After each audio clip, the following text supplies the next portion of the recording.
Tikitok, bakit di ka nagpakita sa babaeng yun? Baka maniwala siya sa sinasabi ko. Jillian, sa'yo lang ako pwedeng magpakita at makipag-usap. TikTok.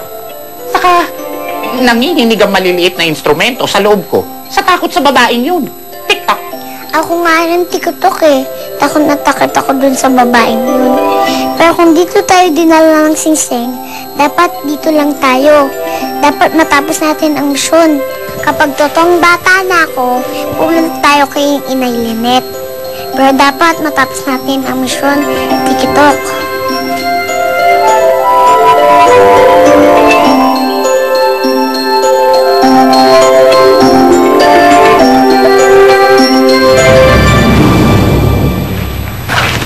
Sister? Oh, ito na pala yun. Sister, natatakot ako. Baka biglang bumalik yung talking doll na yun. Alam mo, naisip ko lang. Baka nabangag lang tayo eh. Ang sarap kasi nung kinain nating adobo, yung luto mo. Ayan tuloy, pati manika eh, pinagkakamalan nating bata. Gaga, hindi ka bangangan yun o panaginip yun? Tingnan mo. Yung manika nasa labas, oh. Ano ba gagawin natin dyan, te? Tatawag na ba ako ng pare? O exorcist para mawala ang masamang espiritu na yan sa loob ng manika? Ano ba naman ito? Puro alikabok. Dumi-dumi. Kasi ikaw eh, lagi mo inaaway mga maid mo eh. Wala tuloy nagtatagal sa'yo. Alam mo, may maganda ako naisip para sa manikang yan.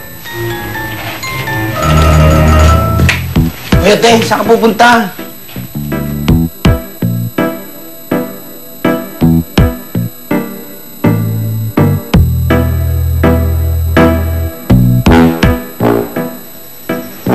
Malignong bata, halika na, pumasok ka na. Ako po. Ay, may malignong bata pa ba dito kundi ikaw lang, di ba? Halika na. Salamat po. Maligno?